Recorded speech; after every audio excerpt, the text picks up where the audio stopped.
विश्वको अहिलेको भूराजनीतिमा जस्तो उनले पालेका यिनी घृणित उसको जुठो पुरो खाने उनका कर्मचारी सुराकीहरूको म कुरा गर्दैन हैन। उनी त बिकेका चाहिँ दासहरू भए। उनले के गर्छन् के बोल्छन् त्यो सरकारको कुरो भएन। मैले के भन्छ भने नेपालले जो शास्ति मैले भने अमेरिका विरुद्ध अफ्रिका ल्याटिन अमेरिका र सिङ्गो दुनियाँ जसरी उठ्यो नि अहिले त हामी त्यही विषय जानुपर्छ। र अहिले हामीमाथि अत्याचार गर्ने अमेरिकाले विश्वव्यापी रूपमा जो गर्यो नि दक्षिण एसियामा इन्डियाले सधैँभरि त्यही गर्दै आएको छ। अहिले मात्र होइन सधैँभरि त्यही गर्दै कुनै पनि जित जो आफ्नो अलिकति स्वाभिमानमा गएर यसलाई टक्कर दिए तिनीहरू अलिकति मुक्त भए। जस्तो बङ्गलादेश पाकिस्तान अलिकति मुक्त भए हैन। बाँकी कुनै पनि देशलाई यसले चाहिँ छोडेको छैन, अझै पनि छोडेको छैन। यस्ता दुष्टहरूलाई चाहिँ ठाउँमा राख्नुको निम्ति हैन हामीले जस्तो चीनले जो बोल्यो अथवा त्यही अनुसार जो भूमिका खेल्ला कि त भूमिकाको सङ्केत हो त्यो, त्यसलाई त हामीले दृढतापूर्वक समर्थनै गर्नुपर्छ हैन। जस्तो अहिले चाहिँ अमेरिकाको अत्याचारको विरुद्धमा चाहिँ तपाईको रुसको पक्षमा ढल्कियो नि दुनियाँ हैन। केस त्यही हो, हाम्रो पनि केस त्यही हो। त्यसकारणले गर्दा यहाँ म यो कूटनीतिका नाममा यो दलाल निकृष्टहरूको जो बकवास पाखण्ड हो नि यसको पछि चाहिँ म लाग्नु पनि हुँदैन कोही नेपाली। हामीले आफ्नो भूराजनीति हेर्ने हो हैन। हाम्रो देश यस्तो बनाउने को हुन् हामीले त्यो बुझ्ने हो र यिनका विरुद्धमा जो शक्ति आउँछन् हामीले तिनको साथ खोज्ने हो र तिनको पक्षमा उभिने हो। त्यसकारणले चिनिया राजदूतको अभिव्यक्ति के हो भन्छ भने नेपालभित्र पनि तलाई छोड्दैन भने हो। नेपाल आज जुन एउटा सङ्कटमा फँसेको छ, विशेष गरी इन्डो अमेरिकाले नै बिआरआई कार्यान्वयनको लागि ब्लक गरेको रोकेर राखेको त्यस्तो देखिन्छ र नेपालको भूमि प्रयोग गरेर नेपालका मानिसहरू विशेष गरी इन्डो अमेरिकाका मानिसहरूलाई प्रयोग गरेर चीन विरुद्ध जस्तो प्रकारको अहिले यो सैन्य गतिविधिहरू अगाडि बढिरहेको छ, चीनको पछिल्लो प्रतिक्रिया र चीनको अहिले जुन प्रकारको तयारी छ नि नेपालको सन्दर्भमा चीनको उपस्थिति कसरी रहन्छ त? त्यसो भए चीनको जस्तो नेपालको भूराजनीतिभित्रबाट यदि खुला रूपमा चीन विरोधी गतिविधि भयो भने चीनले हात हाल्छ भन्ने कुरामा मलाई शङ्का छैन।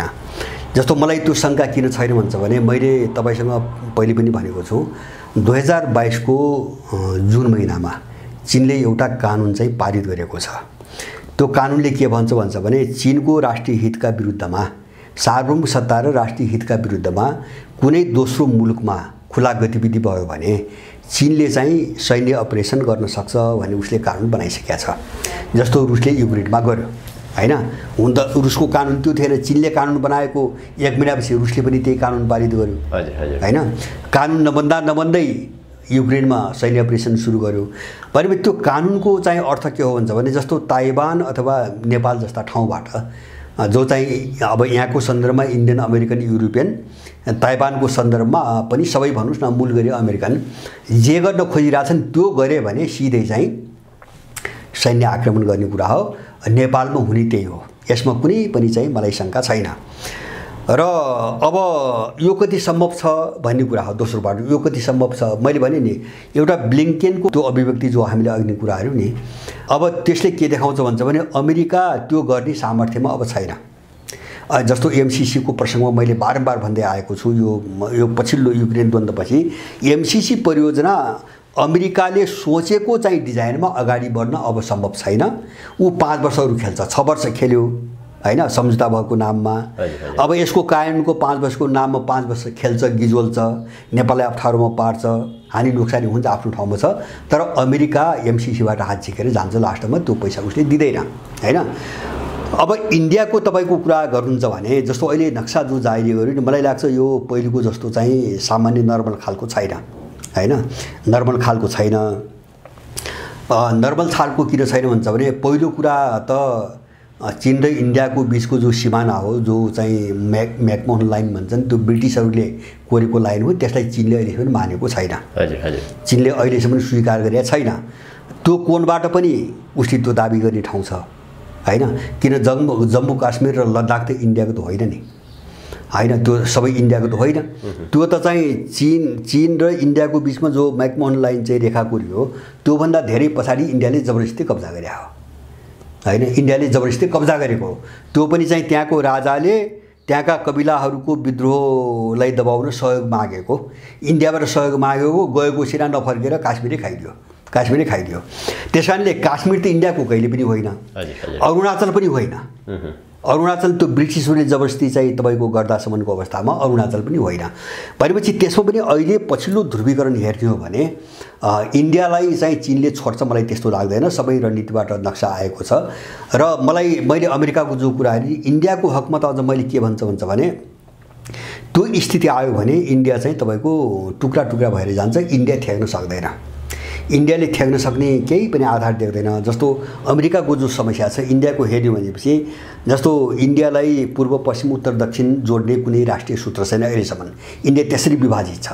इन्डियालाई न भाषाले जोड्छ, न संस्कृतिले जोड्छ, न कुनै चाहिँ हामी एक राष्ट्र हौँ भन्ने मान्यताले जोड्छ हैन। इन्डिया अहिले पनि जुटेको छैन। उसको सैन्य शक्तिले चाहिँ अड्डिएको देश हो, सैन्य शक्ति ठुलो भएर अड्डिएको देश हो।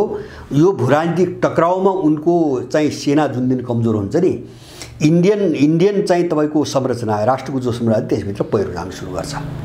पहिरो जानु जस्तो अमेरिकाले अहिले अब सैन्य र आर्थिकले ठेक्न नसक्ने भएपछि पुरानो व्यवस्थाको अन्त्य भयो भने घोषणा गर्नु पर्यो नि आफै। इन्डिया त्यही हालतमा जान्छ। तर इन्डिया कहिले पनि चाहिँ तपाईँको बाटोमा आउँदैन, मैले त्यस्तो बुझ्छु। जस्तो धेरै मान्छेहरू ले चाहिँ अब इन्डिया जस्तो अहिलेको उसको नीति हेर्दाखेरि इन्डियाले बरु सन्तुलित नीति अपनाएको छ भन्ने मान्छे पनि छन्। त्यो भ्रम हो। त्यो के भन्छ भने त्यो सन्तुलनकारी नीति होइन, त्यो अवसरवादी नीति हो। जस्तो रुससँग सस्तोमा आधा सस्तोमा तेल लिने र रिफाइन गरेर युरोपमा बेची नाफा कमाउने हैन, चीनसँग बिजनेस गर्ने टेक्ने स्थिति नै छैन। तर चाहिँ त्योभन्दा पनि महत्त्वपूर्ण पाटो के हो भन्छ भने दुईटा कुराले गर्दाखेरि कुनै पनि मान्छे तटस्थ रहन सक्दैन। पहिलो कुरा तटस्थ र बिचमा बस्नै सक्दैन दुईटा कारणले अहिलेको दुनियाँमा है। एउटा चाहिँ तपाईँको ध्रुवीकरणको मुद्दा र त्यसको गहिराई के हो भन्ने कुरामा जानुपर्छ हैन। यो पूर्व र पश्चिम अथवा साउथ साउथ जो भन्छन् यसले भाषा साउथ साउथ जो भनिरहेका छन्, साउथ साउथ र चाहिँ नर्थ उत्तर र चाहिँ दक्षिण दक्षिण भन्ने जो छ नि, अथवा G7 बाहेकका भनौँ न पश्चिमा पुँजीवादी देश र त्यो बाहेकका देशहरू संसारका देशहरू यो ध्रुवीकरण जुन ढङ्गले गयो नि यो चाहिँ तपाईँको कहीँ पनि कम्प्रोमाइजबाट अब टुङ्गिन्न पहिलो कुरा। त्यस कारणले लडाइँ वार पारमै गइसक्यो। तपाईँ कहाँ तटस्थ बस्नुहुन्छ अब हैन, सबैसँग मिलेर कहाँ बस्नुहुन्छ, जबकि लड्नेहरूको लडाइँ नै वार पारको छ, तपाईँ तटस्थ कहाँनिर बस्नुहुन्छ पहिलो कुरा हैन। त्यो पोइन्ट नै छैन, त्यो बिन्दु नै छैन नम्बर 1। दोस्रो चाहिँ तपाईँको तटस्थ अहिले किन बस्न सकिनु भन्छ भने जस्तो शीतयुद्धको बेलामा 60 को दशकको बेलामा असमलग्न आन्दोलन जन्मियो हैन, तर त्यसको आधार थियो, त्यसको आर्थिक आधार थियो, बेसिकल्ली आर्थिक आधार थियो हैन। आर्थिक आधार किन थियो भन्छ भने एउटा आर्थिक आधार थियो, अर्को उपनिवेशवाद विरोधी लहर थियो हैन। जस्तो चाहिँ अफ्रिका ल्याटिन अमेरिका एसियाका धेरै देशहरू पश्चिमाबाट मुक्त भइरहेथे हैन, उनीहरू चाहिँ स्वतन्त्रै भएर बस्न चाहन्थे, त्यो एउटा उभार थियो। दोस्रो चाहिँ कारण के थियो भन्छ भने त्यो आइडियोलोजिकल लडाइँ थियो हैन, कम्युनिजम र पुँजीवादका विरुद्धको लडाइँ थियो। दुईटैमा मुछिन नचाल्नेहरूलाई बिचमा बस्ने ठाउँ थियो। र यो दुईटा चिजलाई टेकाउने चिज अर्को के थियो भन्छ भने अर्थतन्त्र आत्मनिर्भर थियो सबै देशको। जस्तो कुनै पनि देशले आफूलाई चाहिने सबै सामान आफै उत्पादन गर्थ्यो अधिकतम रूपमा र आफूसँग नहुने वा नपुग्ने सामान किन्ने चलन थियो हैन, आत्मनिर्भर इकोनोमी थियो। त्यसले गर्दाखेरि दुवै पक्षमा नलागेर अथवा दुवै पक्षमा नलाग्दाखेरि भोलि आउने जो आर्थिक सङ्कट हो नि त्यसबाट सबै देशहरू जोगिन सक्ने अवस्था थियो। तर इकोनोमी अहिले त्यो होइन। अहिले के हुन्छ भने यो चाहिँ नवोदारवाद जस्तो मार्केट इकोनोमी पछि 80 को दशकपछि विशेष गरिकन अझ सोभियत सङ्घको विघटनपछि व्यापक रूपमा फैलिएको यो आर्थिक मोडल के हुन्छ भने अधिकतम रूपमा पुँजी सञ्चय हैन। जस्तो आवश्यकताको निम्ति उत्पादन गरिँदैन, अहिले कुनै पनि देशमा आवश्यकताको निम्ति उत्पादन गरिँदैन हैन, उत्पादन पुँजी सञ्चयको निम्ति गरिन्छ, बढीभन्दा बढी पैसा जम्मा गर्ने कमाउने र धनी बन्ने। किन हुन्छ भने अब मोडल कहाँ गयो भन्छ भने तपाईँसँग पैसा भयो भने नभएको त किन्न सक्नुहुन्छ नि, बाहिरबाट किन्न सक्नुहुन्छ। त्यस कारणले जुन उत्पादनमा नाफाको थोरै मार्जिन छ अथवा नाफा छैन त्यो उत्पादन गरेर सबै देशले बन्दै गरिदिए। जस्तो अहिले युरोप र अमेरिका सङ्कटमा किन छन्, यत्रो मन्दीमा किन छन्, उत्पादन छैन त्यहाँको 65% जो चाहिँ आम्दानी हो नि राजस्व त्यो सर्भिस सेक्टरबाट आउँछ, सर्भिस इकोनोमी भन्छन् उनीहरू हैन। 65% चाहिँ राजस्व सर्भिस इकोनोमी छ, उत्पादन त उनीहरू बन्दै गए, उनीहरू रोयल्टी खाएर बाँचेका देशहरू हुन्। अहिले त्यो सङ्कटले चाहिँ उनलाई समस्या पारिरहेछ। त्यसैले अहिले के भन्छ भने जस्तो चीन पनि परनिर्भर भयो, चीन पनि कहाँ गयो भन्छ भने जस्तो म्यानुफ्याक्चरिङमा संसारमा अग्रणी भयो नि होइन, उसले नाफा त्यहीँ देख्यो र अब मार्जिन नाफा कमाउने ठाउँ उसले छोडिदियो, अमेरिकाले छोड्यो, युरोपले छोड्यो, अर्काले छोड्यो। अनि अहिलेको इकोनोमी के भयो भन्छ भने मानुष यो ध्रुवीकरण भयो। जस्तो अमेरिकाले स्याङ्सन भन्छ नि, युरोप र अमेरिकाले रुसप्रति लगाइरहेछन् नि। ल यो वारपारको बिन्दुमा गयो भने कहाँ उभिने त? अब देश त सिद्धिने भयो होइन। जस्तो खाडीका मुलुक कहाँ हान्छन्? त्यो मरुभूमि होइन, पानी नै नभएको ठाउँ, त्यहाँ के गर्छन् त? त्यो त पैसा छ र पो छ कि जाऊ छ त अहिले होइन। अब त्यो सबै सप्लाई चेनहरू बन्द भए, टुटे, व्यापार अवरुद्ध भयो, युद्ध तपाईँको भड्कियो भने के हुन्छ हालत? यस्तो अर्थतन्त्र भएको हुनाले असंलग्न भन्ने चिजको सम्भावनै छैन, अस्तित्वै हुँदैन। अब तपाईँ बाँच्नको निम्ति एउटामा संलग्न हुनैपर्छ। तपाईँको इकोनोमी त्यस्तै भइसक्यो होइन। जस्तो नेपाल के असंलग्न के गर्ने? अमेरिकाको उभिने होइन, अथवा कहाँ उभिने? जब केही छैन, आफ्नो केही छैन, यहाँ त नगरेर भएको, गर्न नदिएर भएको होइन हामीसँग हुँदाहुँदै पनि। भनेपछि यो कारणले पनि हुँदैन त्यो। तर मैले इन्डियालाई यसमा कहाँ जोड्न खोजेको भन्छ भने एकातिर परनिर्भरताबाट इन्डिया पनि मुक्त छैन। जस्तो चीनसँग नै 120 अरब डलरभन्दा बढीको व्यापार भइरहेछ यत्रो विरोधी हुँदाहुँदै। अब त्यो नभएर इन्डिया चल्दैन। इन्डियाको सबै मार्केट चिनिया मार्केटले खाइसकेको छ, जम्मै मार्केट। अब यस्तो स्थितिमा मैले भन्न खोजेको उसको एन्टी चाइनिज, जस्तो मैले बारबार इन्डियनहरूको एउटा इन्डियनको राजनीतिको चुरो के भन्छ भने चीन विरोध। बस इन्डियनसँग केही पनि छैन, त्यो भिजन सिजन भन्ने केही पनि छैन उसको आफ्नो चाहिँ भिजन के भन्छ भने चीनको विरोध। त उसको यो जो चाहिँ फिलोसोफी छ नि, जो मनोविज्ञान चाहिँ इन्डियनहरूको विकासको नि, चीन फोबिया, त्यो फोबियाले चाहिँ उसलाई कहाँ पुर्याछ भन्छ भने चीनलाई नसकिकन अब म चाहिँ माथि उठ्नै सक्दैन र चीनलाई सक्दिने जसले सक्छ उहीसँग मिल्ने। बस एक सूत्रीय रणनीति इन्डियाको त्यति हो। त्यसकारणले यत्रो चाहिँ तपाईँको हुँदाहुँदै पनि झन् पछि झन् त्यो सन्धि सम्झौता, विशेष गरिकन सुरक्षा सम्झौतामा जो अमेरिकासँग गइरहेछ नि, अमेरिकासँग, कारण त्यही हो। यो चिजले इन्डिया उतै नै जान्छ। चीन विरोधी कुण्ठा र हिंसाको ग्रन्थीले पश्चिमा कित्तामै बस्छ, असंलग्न हुने त सम्भावनै छैन। त त्यो अवस्थामा इन्डियाको विभाजन बाहेक अर्को बाटो मैले केही पनि देख्दैन। अब यो विश्वको परिस्थितिमा नेपाल कहाँनिर उभिन्छ? नेपालभित्रको सङ्कटलाई लिएर आम नेपाली नागरिकको जुन प्रकारको चासो छ, विशेष गरी 2007 साल यता नेपाल जुन सङ्कटमा फँसेको छ, अझ अगाडि जाने हो भने सुगौली सन्धिदेखि अब अहिलेको परिप्रेक्ष्यमा यहाँका मानिसहरू यो सङ्कटबाट कसरी मुक्त हुने होला भनेर प्रयास पनि गरिरहेका छन्। तर सङ्कटबाट जति बाहिर निस्किन खोज्यो झन्झन सङ्कटतर्फ फस्दै गएको देखिन्छ। केही दिन अगाडि तपाईँ लगायत केही व्यक्तित्वहरूले राष्ट्रको विषयमा छलफल पनि गर्नुभयो। खास गरी नेपालको आजको समस्या के हो? जति सङ्कटबाट बाहिर निस्किन खोज्यो झन्झन सङ्कटमा पर्दै जाने। छोटकरीमा हामीले भन्दाखेरि समस्या के हो? यो समस्याबाट सदाका लागि हामी कसरी बाहिर निस्किन सक्छौँ? अब यस्तो छ, हाम्रो देशको अहिलेको सङ्कटलाई मेरो भाषामा सङ्कट, अब यो सङ्कट के भन्छ भने सुगौली सन्धिदेखि पहिली एङ्ग्लो इन्डियन र 2007 पछि बिस्तारै बिस्तारै इन्डो पश्चिमा र अहिले आयो भन्छ भने अझ प्रखर रूपमा इन्डो अमेरिकन, यो नव औपनिवेशिकताको जो प्रक्रिया चल्यो यो झन्डै चाहिँ 125 वर्ष यता, यसको अब चाहिँ अन्त्य एकदम सन्निकट छ। एकदम अन्त्य हुन्छ, अन्त्य हुन्छ नै यो मैले के आधारमा भनेको भन्छ भने यसको अन्त्य हुन्छ कि हुँदैन भन्ने कुरा हामीले देश हेरिकन मात्रै चाहिँ यसलाई निर्धारण गर्न सकिँदैन। विश्वको विकासमान प्रवृत्तिले यसको अन्त्य हुन्छ भन्ने घोषणा गर्छ हैन। जब अमेरिकाले विश्वमै थ्याक्न सक्दैन भने त्यो भनेको इन्डियाले पनि थ्याक्दैन, युरोपले पनि थ्याक्दैन हैन। जब यिनी सबैले थ्याक्दैनन् भने तपाईको नेपालभित्र आउनेले पनि थ्याक्दैन। यसको अन्त्य सन्निकट छ, पहिले हामीले बुझ्ने यो बाटो। अब मैले भने नि जस्तो तपाईको संकट भने के हो भन्छ भने हामीले बुझ्ने समाधानको कुरा गर्दा पहिले समस्या के हो भन्ने चाहिँ गहिराइमा बुझेन भने समाधान निस्कदैन। संकट भनेको के हो भन्छ भने राज्य प्रणाली जगैबाट चाहिँ चरमराइसकेको छ, हल्लिसकेको छ हैन। यो माथि देखिने रूप मात्रै बिग्रेको होइन हैन, यसको जगैले चाहिँ चरमराइसकेको छ, हल्लिसकेको छ। अब यो चाहिँ पुरानो ठाउँमा आउने अथवा नर्मल ठाउँमा आउने अवस्था छैन जो हामीले 15-20 वर्ष अगाडि देख्थ्यौं। त्यो अवस्थामा अब छैन यो हैन। उही भुइँचालोले चाहिँ घर मक्किन्छ नि, पिलरहरू बाँधिन्छन् नि हैन, त्यो रेट्रोफिटिङ भन्ने तिन अस्थायी कुराहरू का पनि सिलसिला धेरै पटक भए यहाँ। हजुर धेरै रेट्रोफिटिङ भने चरण पार गरिसक्यो। जस्तो 7 सालको यो दूषित चाहिँ तन्त्रलाई 47 मा चाहिँ बहुदल भने, त्यसपछि लोकतन्त्र भने, त्यो त रेट्रोफिटिङ न हो, त्यो उही घर मर्मत गरे जस्तो। अब त्यसले पनि काम चलेन, आयु पुरा भयो भनेपछि यसको अन्त्य सुनिश्चित छ, नम्बर 1। त्यस कारणले अब सङ्कट जब यो हो, यसको जगै चाहिँ भत्किसकेको छ भने यसको अर्थ के हो भन्छ भने अब देशमा संविधान, कानुन, नीति, नियम, नैतिकताले केही पनि काम गर्दैन, जो हामीले देखिरहेछौँ। यही हो सङ्कट भनेको, होइन? अब यो सङ्कटको अभिव्यक्ति के हो? सङ्कट त चारैतिर छ, आर्थिक, राजनीतिक, सामाजिक, सांस्कृतिक, नैतिक, मनोवैज्ञानिक सबै क्षेत्रमा सङ्कट छ, सबै चिज अस्तव्यस्त छ। अब यसको अर्थ के हो भन्छ भने यो राष्ट्रिय सङ्कट हो, होइन? सबै भत्किने भनेको राष्ट्र भत्किने चाहिँ दिशामा गयो, होइन? राष्ट्रमाथि आक्रमण गर्यो क्या यसले, राष्ट्रको सार्वभौम सत्ता र अस्तित्वमाथि आक्रमण गर्यो। त्यसैले यो राष्ट्रिय सङ्कट हो।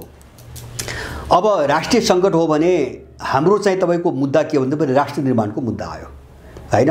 एउटा त्यो कहाँबाट भन्छ भने सुगौली सन्धिपछि सुरु भएको नव औपनिवेशिकतालाई जरैदेखि उखेलेर अब राष्ट्र निर्माणको प्रक्रियामा कसरी लाग्ने भन्ने मुद्दा आयो। यो भनेको आमूल परिवर्तनको मुद्दा हो। अब यहाँ सुधार एउटा दुईटा एजेन्डाको कुनै अर्थ छैन, यिनी सबै बकवास, मान्छेलाई बराल्ने मान्छे हुन्, होइन? जस्तो कोही भ्रष्टाचारका कुरा गर्ने, कोही 4वटा उद्योगका कुरा गर्ने, कसैले चाहिँ 100जनालाई रोजगारीका कुरा गर्ने, होइन? यस्ता चाहिँ वाहियात कुराहरूबाट नेपालको समाधान निस्कँदैन। त्यसकारणले गर्दाखेरि अब हामी राष्ट्र निर्माणको जब प्रक्रियामा जान्छौँ भने राष्ट्र निर्माण त्यो जगैदेखिको निर्माण हो। त्यो भनेको के हुन्छ भने जस्तो चिन्तन, सोचमा, विचारमा, मूल्य मान्यतामा, राज्य प्रणालीमा, व्यवस्था प्रणालीमा र मान्छेका चाहिँ आचार विचार जीवन पद्धति सबैतिर चाहिँ परिवर्तनको चाहिँ लडाइँ सुरु भएको छ नेपालमा। किन यो सबै रूपान्तरण भयो भने राष्ट्र बन्ने हो, होइन? राष्ट्र एउटा चिजले मात्रै बनाउँदैन, कसैको सरकार बनेर राष्ट्र बन्दैन। अब जब यो हो भने मैले चाहिँ आधारभूत रूपमा मात्रै अहिले लामो चर्चा गर्न सम्भव छैन, मैले केही समस्या जबरजस्त देख्छु। म बेसिकली 2-3टा समस्या मैले देख्छु। पहिलो समस्या, अब विस्तृत रूपमा हामी त्यहाँ जानुपर्छ, आज विस्तृत रूपमा चाहिँ म जान सक्दिनँ। जस्तो एउटा समस्या हाम्रो के हो भन्छ भने सुगौली सन्धिदेखि सुरु भएको नव औपनिवेशिकताको अन्त्य आजका दिनसम्म, त्यो भने के भन्छ भने त्यसपछि विदेशी शक्तिहरूले जति पनि सन्धि सम्झौता गराएका छन् यिनको अन्त्य, होइन? जस्तो राज्य प्रणाली लादिएको हो, होइन? यो ब्रिटिस मोडेलको राज्य प्रणाली लादिएको हो। यो हाम्रो देशमा हामीले आफ्नो निम्ति विकास गरेको होइन, होइन? जस्तो तपाईँको आर्थिक विकासको कोण गर्नुहुन्छ भने मैले सबभन्दा ठुलो समस्या कहाँ देख्छु, जस्तो यहाँ विकास किन भएन भन्छ, होइन? जस्तो विश्व ब्याङ्क, अन्तर्राष्ट्रिय मुद्रा कोष, विश्व व्यापार सङ्गठनसँग गरे म सम्झौता कुराहरू छु। मैले कुनै देशसँग मात्रै होइन, इन्डियासँग त यस्ता कति छन् व्यापार सम्झौता, व्यापार पारवान सम्झौता। अब यो सम्झौताले के गर्छ भन्छ भने हाम्रो देशको विकास हुनै दिँदैन। पहिले यसलाई हामीले तोड्ने कि नतोड्ने भन्ने छ, होइन? जस्तो 2टा, अब उनीहरूले दिने ऋण र अनुदान, देश कङ्गाल भयो, पैसा छैन, होइन? व्यापार घाटा यस्तो छ, बढिरहेछ, होइन? अब 1 लाखभन्दा बढी ऋणभार भइसक्यो प्रति व्यक्तिका टाउकामा।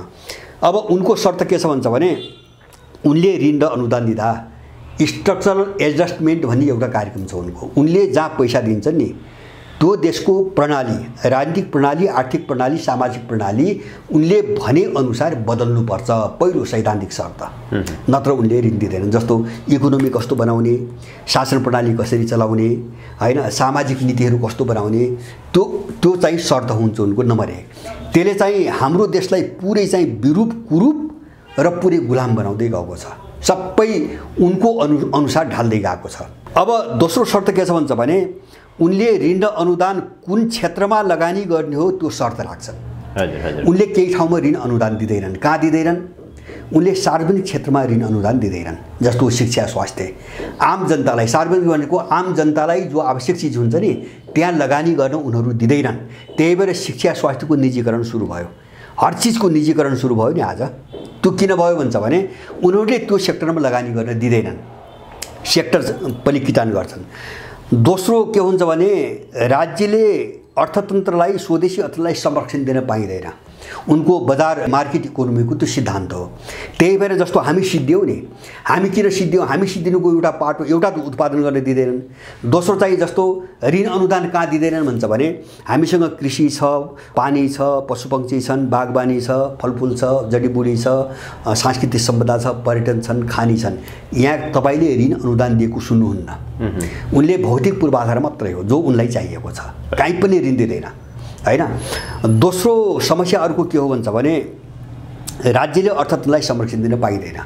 जस्तो अहिले चाहिँ आफूले गर्ने उद्यम गर्ने सबै मरिरहेछन् नि, जस्तो व्यवसायीहरू, सानातिना उद्यमीहरू सबै जो तरकारी खेती गर्ने, फलफुल खेती गर्ने मान्छेहरू जो पीडित भइरहेछन् नि, पिटिरहेछन् नि आज। त्यो किनभने जस्तो राज्यले न बजारको ग्यारेन्टी लिन्छ, न मूल्यको चाहिँ तपाईँको एउटा चाहिँ निर्धारण गरिदिन्छ, न तिनको स्टोरेजको कुनै व्यवस्था गर्छ। त्यो चाहिँ विश्व व्यापार। त्यसकारणले अनि अर्को एउटा सम्झौता के छ भन्छ भने नवोदारवाद अथवा ग्लोबलाइजेसनको नाममा जस्तो एनजिओ आइएनजिओले जो देश चलाइरहेछन् नि, यो पनि सम्झौता छ। मैले भन्छु त्यो अधिराष्ट्रिय सङ्गठनहरूको शासन हो। यो यहाँ कसैले शासन गर्दैन।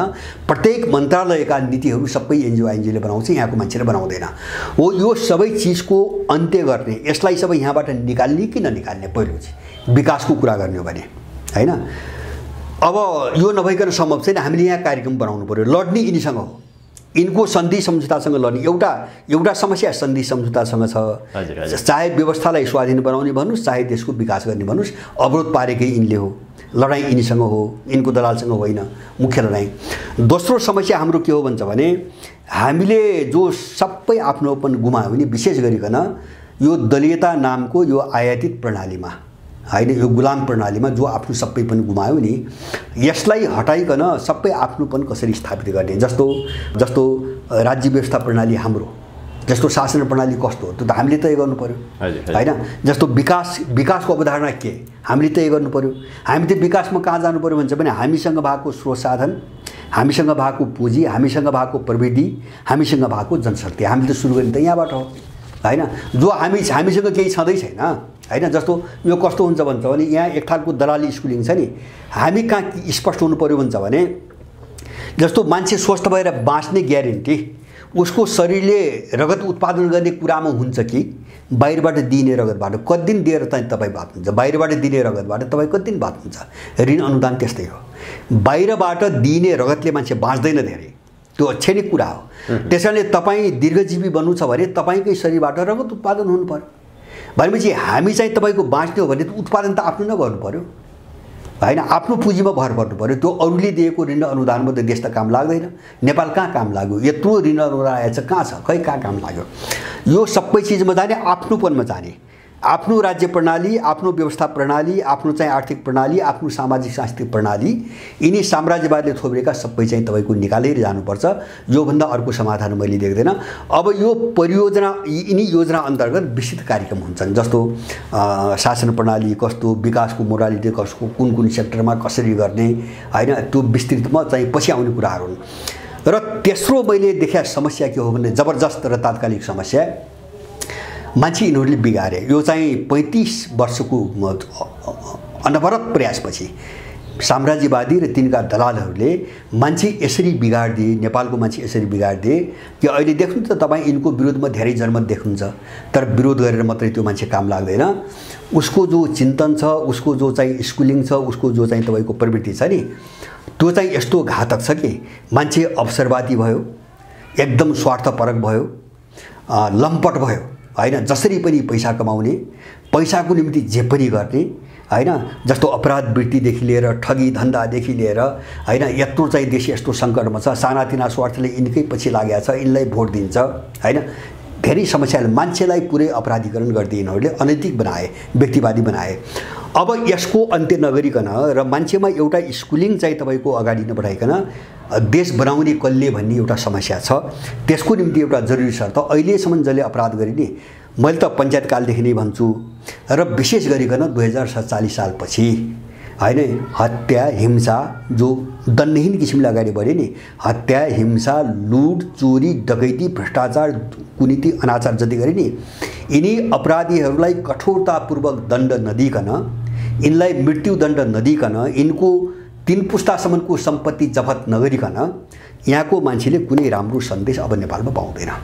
नत्र एउटा परम्परा कस्तो कल्चर कस्तो हुन्छ भने जसले जे गरे पनि हुने हैन। 2-4 जना पञ्चहरूले मन परी गरे बहुदल आएपछि चोखा हैन। यिनकै नेतृत्वमा सरकार बन्यो, सूर्यबहादुर लोकेन्द्रकै नेतृत्वमा सरकार बन्यो, यिनी सबै गए। अब काङ्ग्रेसले मन परी गर्यो, एमाले करायो, त्यसैकै मित्र भयो।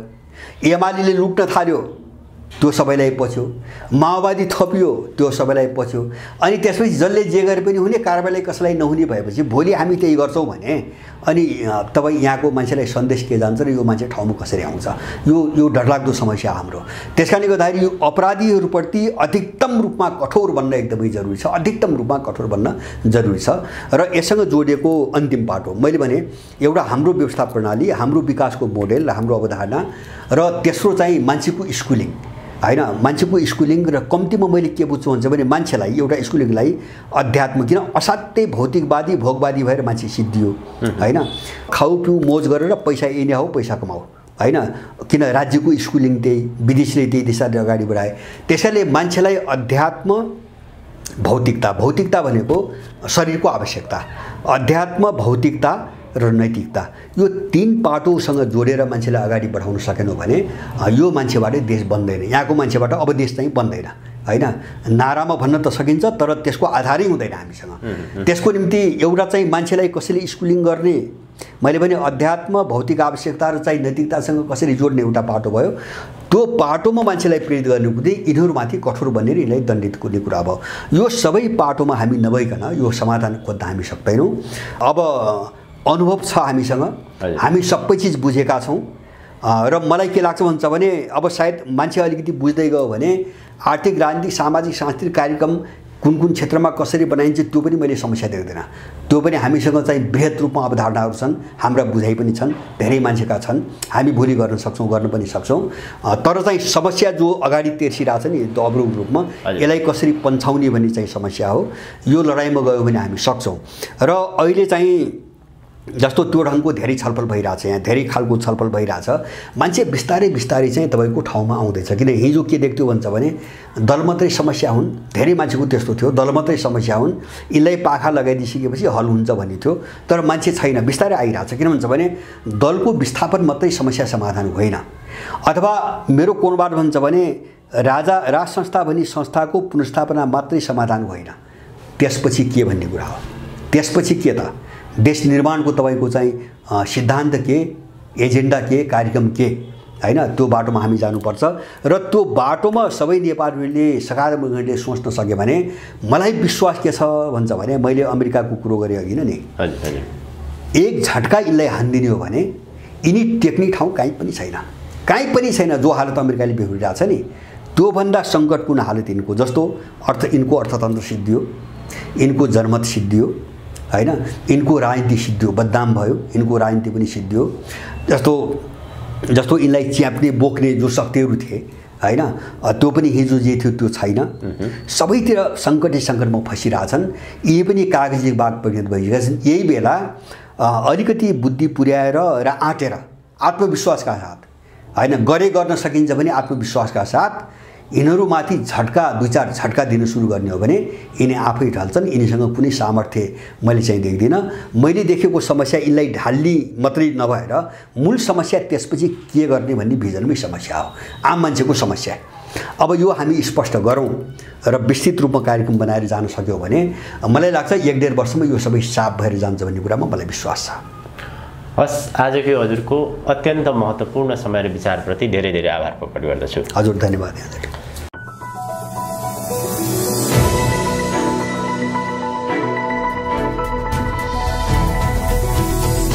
हिमाल अनलाइन टिभी।